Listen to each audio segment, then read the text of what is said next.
In this episode, I only take photos with my phone. What photography stuff am I missing out on? And also some more thoughts on the last episode. Do I really need a camera in 2022, or will my phone do instead? Well, that went better than the previous takes. Hi and welcome to episode 142, no less, of the splendid Photography Explained podcast. I'm your host Rick, and in each episode I will try to explain one photographic thing to you in plain English without the irrelevant details in less than 27-ish minutes. What I tell you is based on my lifetime of photographic experience and not Google. No Google in this one, this is all my own thoughts. Okay, first here is the answery bit. If you only take photos with a phone, you're missing out on many photographic things, such as a thing ergonomically designed to take photos. Yes, a camera. Camera lenses? The taking photos with a camera experience. A much larger camera sensor? Gear to help you take better photos, and a whole other world of photography stuff. Okay, and some complicated photography stuff too, let's not forget that. Now, I know that phones are great and you can take amazing photos with them, but let me tell you what you might be missing out on if you only use your phone to take photos. That was my answer. Here is the talky bit. See, when I say I might be missing out on, I say that for a reason. As I explained in a previous episode, more and more people get into photography with the phones, and many of those people never progress from taking photos with a phone. Now that's fine, of course it is. I just want to tell you what you might be missing out on if this is you. So the first thing, a thing ergonomically designed to take photos. Yes, a camera. I mean, I love taking photos with my camera, and I hate taking photos with my phone. I think I might have mentioned this before, but it's true. See, a camera is a piece of kit that has been pretty much designed to do one thing and one thing only, take photos. And there's something about taking photos with a camera which is special. Now, my Canon 6D, it sits in my hand so nicely and naturally, and it's a pleasure to use. Everything's where it needs to be. It's all nice and instinctive, and like I say, it's just a pleasurable experience. But don't get me started on my phone. You know, that slippery eel thing that I have. Yep, mentioned this before, I know, but I'm sure I'll mention it again. Taking photos with a phone, it's just not the same as taking photos with a camera. Okay, next thing is camera lenses. Well, camera lenses are game changers. They give you so much that you just don't get with a phone. I mean, when you're taking photos with a phone, the default lens is a wide-angle lens, which means everything's further away. And I'm not really sure why. I guess it's because of the use of the phone, what they were intended to be used for when they first came out. See, my iPhone XS has an equivalent focal length of 26mm, though equivalent when compared to a full-frame camera like my Canon 6D, that is. But what does this actually mean? Well, a standard lens has a 50mm focal length, and this roughly equates to the field of view that we humans see the world with. And that's why it's called a standard lens. Well, I think it is anyway. So, 26mm, that's wide angle, and it's pretty wide, I have to say, so you get a wider field of view. Everything's further away and everything's smaller. And yes, this does make a difference. And I know on my iPhone XS there is a 2x lens, and that gives 52mm, which is back to standard. But when I'm taking photos on my phone, it feels like the 2x lens. It feels like a telephoto lens on a phone, which is pretty weird when I think about it, because it's not. And I can't get my nut round that one. What focal length do I use? Well, 17mm for my photos of buildings, and that's very wide. And this is the badly worded sentence in the script, which I will explain. I can't take the photos that I take with my phone. I need a very wide angle lens on a full frame camera. Yep, I've checked this script a million times. What I'm trying to say is that I can't get the photos that I get with my camera with my phone because I've got 26mm. And I need 17mm. And yes, you can get a little add-on lens, but you start to lose quality. Let's not forget, a phone camera lens, it's shoe-on into that small rounded shiny thing. And I have to say this, yes, of course I do. The photos that you can get with the phone, they are pretty remarkable. But the quality of a camera lens is better. Well, the larger are now specifically designed to do one thing. So you'd hope so, wouldn't you? Yeah, I'll say that again, just so we're clear. The quality of image you can get with a camera lens is better than a photo that you can get with a camera phone lens. And that's just an optical fact. Okay, much larger sensor. See, the sensor on a phone, it's tiny. Well, a phone's pretty small anyway, isn't it? And there's so much else packed into it. It would be, wouldn't it? And the larger the camera sensor, the higher the quality of photos that you can take. Now, I know this is a massive generalisation and that there is clever software that helps with this, but a larger sensor allows you to capture more data that you can do stuff with. Medium format cameras have bigger sensors than full frame cameras. There's still a demand for these, still a need for these cameras that capture massive amounts of data and give massive amounts of detail and tones in images. I'm talking here about it's amounts of detail that you can nearly get lost in. It's quite amazing what you can get. I'll come on to this again at the end. Gear to help you take better photos. Well, there's a whole world of gear that us photographers use. Now, me, I don't use a lot of gear. I only buy gear if it'll help to take better photos or help me to take photos I cannot get without that bit of gear. And I have some very specific gear for my photography work, which my phone never sees. I've never used the gear I use on my phone. I mean, I can't imagine taking a photo on my phone with a 10-stop ND filter, for example. Yep, I mean, there is some gear that can be used with phones, such as my tripod, magic arm, grey card, that kind of thing. But I never do. Okay, I put my camera on a mini tripod when I'm shooting videos of myself, but that's it. I mean, that's the physical side of things, and then there's the softer side of things. Photo taking techniques. Now, this is where cameras for me are a world above and beyond phones. When I'm photographing a building being built, I use very specific camera settings and techniques. I focus on a specific point, I expose for the dark parts of the structure as well as all the lights and darks in the background. So I'm normally taking photos of dark things against a bright sky. Okay, sometimes the sky's not that bright, I am in England after all. But this is a specific challenge that I take. It's what happens when you're photographing buildings, it's what you have to do. I also get the depth of field that I need with the subject where I want it within the composition and the prime part of the photo absolutely tack sharp. See, the composition, it's a technical challenge for me as well. And it can take me a matter of minutes to get the composition correct, and I use the LCD screen in the camera viewfinder. See, it's all precise stuff, and it just doesn't work the same with my phone. I don't have the same control over the specifics. All I've got is my phone screen, which, let's be honest with you can barely see them in bright sunlight, well, not like a camera viewfinder. Now, I must add one thing there. The screen on my iPhone is 1,000,000 times better than it is on my Canon 6D, of course it is, but on my Canon 6D I've got a viewfinder with all that light blocked out, and that's a difference, and it makes a massive difference to me. And then there's that other thing, that whole world of photography stuff. Well, what do you mean by that, Rick? Well, just using a phone, it doesn't exclude you from the world of photography, but I suggest that you're less likely to get into broader, non-phone photography stuff if you just use a phone, as everything's there for you in an immediate, hassle-free way. I mean, why would you? See, if you could take your phone out of the box and go out and take photos, then the chances are that this is all you'll do, and that's not a criticism, it's just the way things are. But if you buy a camera, invest time and effort in photography, you'll have already entered the wonderful world of photography. Well, you'll have had to if you've only chosen the camera to buy. I mean, that's the good and the bad thing about photography. But it depends what you want to do, how far you want to go in photography, how much time and effort you want to invest, how good you want to be.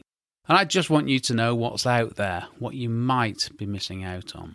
Okay, another factor, difficult conditions.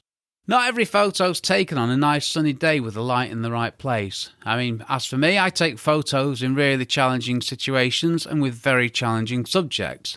And I can't get the photos that I need to with my phone. So everything I mentioned so far contributes to helping us photographers take great photos in challenging conditions, challenging locations, challenging situations. Yet there are times when you'll find that these conditions are well beyond the capabilities of your phone, and I have had that many times. It's true. I've been in situations where my phone wasn't capable of getting the photos that I could take with my camera. And then there's that good old complicated photography stuff. Well, is it really that good? What am I talking about here? Well, there's a heap of, if you like, old school photography stuff, and I use this day in, day out to take photos. What am I talking about? Aperture, shutter, ISO, exposure, back button focus, focus point, depth of field, exposure compensation, auto bracketing, camera self-timer, wide angle lens, and breathe. See, these things, they all combine to take the photos that I take, and without them, my photos wouldn't be the same. See, all this complicated photography stuff has evolved over the years and has been passed down over the years. And I'm sharing this stuff with you now in this digital phone-dominated era. All these things combine to help us take the best, most creative, technically correct photos that we can. That's the best photos that we can. Yep, all this complicated photography stuff, it's there for a reason, and it's there to help us. See, I'll say this again. If you're not interested, fine, that's up to you. I mean, phones do take away a lot of the old complicated stuff, and they do a lot of stuff for us, which it has to be a good thing, doesn't it, eh? Which has to be a good thing, as I've written. I can't believe how many errors there are in this script that I've spent so much time going through. So what if you don't want complicated stuff? I mean, yep, who wants complicated stuff? I know I don't. But whilst this stuff sounds complicated, it's actually not that bad. And once learnt properly, it does set you up for life taking better photos than most other people do. It does serve a purpose. There is a reason for all this stuff. And a lot of this complicated stuff, I set it in camera, and that leads me to concentrate on what's in the composition. Complicated stuff doesn't have to make for complicated photography, quite the reverse. I've applied what I learned to simplify my photography whilst taking technically excellent photos in complex situations. And you can do that too. But it does take time, of course it does. It takes time and effort and application and practice. So I put in the time, and now I have the simplest, most refined, efficient workflows for taking and processing photos. If I could only take photos using my phone, would I? That's me, not you. Well, would I switch to a phone? If it were technically possible, would I ditch all my gear? Well, I said yes to this before, but recently I've started backtracking on that. You see, having a camera, lenses, all that good stuff, it's just different from taking photos with a phone. And from a sheer taking photos point of view, I would stick with my camera. I would not just go over to my phone. Right, that's that one sorted. Once and for all, I've nailed my colours firmly to the mast. Let's not forget, I don't really like taking photos with my phone, and I love taking photos with my camera. So, yeah, at some point in the future, if I don't need all that gear and I just got a phone, well, I think we're all going to do it, aren't we? But not yet, not with phones in the ergonomic form that they are. Right, well, there's a few other things I'd like to just cover here. Having your photos organised and backed up. Now, I don't know about you, but the photos on my phone are in a single album called Recents. Over 15,000 of them. And I've never sorted them. If I need a photo, I just scroll through them. If I need a photo from the beginning of the camera roll, I've got a lot of scrolling to do. And if it's in the middle somewhere, it's going to take me a while to find it. Now, I've never got round to organising the photos on my phone in any way, and I don't really know why, I just haven't. So now there's many photos on my phone, and I don't do anything with them. On my PC, my photos are filed in folders in a file structure that means I can find any photo pretty much instantly. And they're all properly backed up, so if my PC fell over, I'd be just fine. I know my photos are on the cloud, but that has issues. Yeah, I've had problems. I've had problems with phone photos and where they are and where they're not and where I thought they were. But with my photos on my computer and on my hard drives and everything, I know where everything is anytime. Okay, editing on a PC. Editing photos on a phone, or indeed an iPad, it's not the same as editing photos using a computer and a monitor. Yeah, there's an obvious difference. Using a PC, there is the remotest of chances that you're sat correctly, rather than sat on the sofa stooped over a small device. I fear for the generation who do not know life beyond phones, who think it's normal to do stuff like phone editing stooped over a tiny device. We've all seen people do it. We all do it ourselves, don't we? When you go to work in an office, which we used to do back in the day, you have a desk, you have a workstation assessment. I've actually done a podcast episode about this, about would you believe, where I've covered workstation assessments. The world's changed though, hasn't it? iPads, iPhones, people sat there staring at these small devices. When will it ever end? I don't know, just as the headphone lead falls off just to add to my misery of today. You can see so much more on a proper monitor. I've got a 32-inch monitor which is formidable for editing photos. I really couldn't be without it. It is quite literally amazing what you can see. And you can't see it on an iPad, and you certainly can't see it on a phone. See, for me, editing photos on my iPad, it always feels like it's a half-hearted effort. It's not real editing to me. I can't create the photos that I need to with my phone or my iPad, but I do use my iPad to leisurely scroll through the photos and select ones to edit, but that's it. And just so you know, I do that using Lightroom Mobile, which is brilliant. So I import photos into a Lightroom catalogue, sync it with Lightroom Mobile using a collection, and as if by magic, the photos appear on my phone and my iPad. I don't really look at them on my phone because the screen's too small, but on my iPad, I can pick photos and rate them and do all that good stuff, but not edit them. If phones were as good as cameras, what would be the point of cameras? I just spotted another typo there. Well, think about it. If phones were as good as cameras, then cameras would be no more, would they? If there was no demand for cameras, no one would need them. Why would we have cameras? And apply that thinking to other stuff in photography, like massive camera lenses. I've never owned a 500mm lens. I mean, I don't need one. But, you know, those big, long, light grey, massive zoom lenses. But there are many photographers who do need them. Now, these lenses, they can cost £5,000 to £10,000 / dollars / euros. I know it's a broad range, but you get the point. They cost a lot of money. You can buy very expensive lenses, and people do because they need them. So the people who buy these lenses, they need them, and they will not replace that gear with a phone, ever, I hasten to add. See, there are still things beyond phones, and sticking with just a phone, it does restrict you. It just does. Okay, so you don't care. Well, fine, not a problem. If you don't care about any of this stuff and just want to take photos with your phone, absolutely fine. And I genuinely do not have a problem with this. Because if this means that you're going out and taking photos and enjoying photography, that is good enough for me. But at least now you'll know some of the things that you're missing out on having listened to this splendid error-strewn episode. Right, that was a talky bit over. What if I only use a phone? Well, I think I've covered this one, haven't I? So let's move on. No. Sorry, there's one thing. If you are used to using a phone, if you're going to go to using a camera, you'd lose that immediacy. Now, this might be a shock to you, having the inconvenience of having to import the photos onto a computer before you can even view them. Well, you can view them on the screen on the back of your camera, but you can't do a great deal with them. But don't worry, it's fine. Not every photo has to be instantly shareable.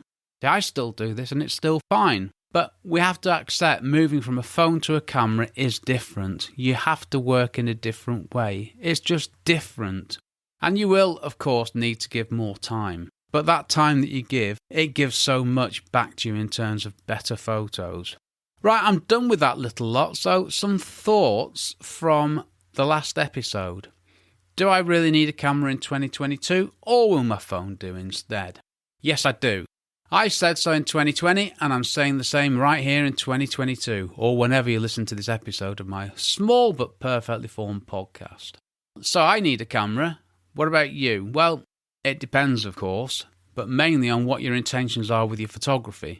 If you're happy taking photos with your phone, then no, you don't need a camera. But if you want to explore the world of photography, then you might well need a camera, okay? And if you want to fully embrace photography, go all in, then yes, you do need a camera. And if you want to make a living from photography, you'll need a camera.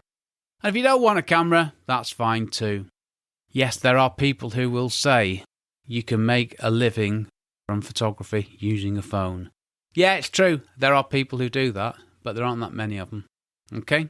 There's more people making a living from photography using cameras than there are from people making a living from photography using phones. And that is a fact. Right, what do? I take photos with my camera, so I'm not missing out on anything. I take photos with my phone as well, and I see the difference on a daily basis. And I genuinely do not believe you can fully embrace photography without having a camera. There you go, I've said it. I'm committing to this. Yep, I know some people disagree, and that's fine. But my view is based on over 40 years of practice in photography and probably, 15 years of phone photography at the same time. So I can see both sides of this, okay? I'm not just a stick in the mud. Oh yeah, to be a real photographer, you've got to use a camera. Not saying that. I'm saying to fully appreciate photography, you need a camera. And this is from a stance of wanting everyone to get the most that they can out of photography for them, whatever that may be. That's all I'm interested in. If you only want to use a phone, fine. Absolutely fine. I am not anti-phone photography. I'm not saying you have to have a camera. I just want you to be able to decide one way or the other, fully informed. No, I am pro-photography, using whatever anyone wants to do. I'm also pro giving people information that will help them get what they want out of photography. If you want to take photos using your phone and nothing else, then I'm happy, because you're going out taking photos. That is the number one priority. The number one priority is that we all go out and take photos and enjoy it and learn it, and hopefully take it to another level, because there's so much to learn. I've been doing this for over 40 years. I'm still learning. I'm still making many mistakes as well. Next episode, talking of mistakes, AI in photography. What was I thinking? AI in photography. I've said I'm going to do this, and I'm not going to back down now just because I have some work to do on this one, so no. In Photography Explained podcast episode 143, how is artificial intelligence used in photography? And will AI ever replace me? I hope not. I know very little about this, and I wanted to do this, but I'm now regretting it. But no, like I say, I'm going to stick with it, going to give it a go, and I'm going to have to do some work and find out about artificial intelligence. Could do some intelligence, couldn't I? Oh yeah, sorry, my survey, it's still out there. I've just left it there. My Photography Explained podcast survey is still on the podcast website. It's just a few questions that should take less than a minute to answer. So please just head over to photographyexplainedpodcast.com/survey. And if you do, thanks for your help.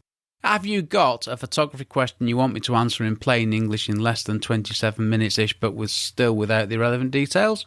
You do? Great. Just head over to photographyexplainedpodcast.com/start. Well, this episode was brought to you by, a good old cheese and pickle sandwich and home crisps, washed down with a Diet Pepsi, all consumed before sitting down in my homemade, acoustically cushioned recording emporium. And if you want to know what I mean by home crisps, I mean crisps that you don't take out when you're out on a day out somewhere where you got to wear a face covering after eating them. You know what I mean? Like cheese and onion or prawn cocktail. I had to eat those at home, having made many mistakes. So that's what I mean by home crisps. They're actually cheese and onion. And you didn't need to know that, did you? No. Right, I'm going to stop there. That's what happens when I ad-lib rather than going for my carefully worded script. So I'm going to stop and do the ending. I've been Rick McAvoy. Thanks again very much for listening to my small but perfectly formed podcast, it says here, and for giving me between 20 and 30-ish minutes of your valuable time. There you go. I stopped saying 10-ish minutes. Take care, stay safe. Cheers from me, Rick.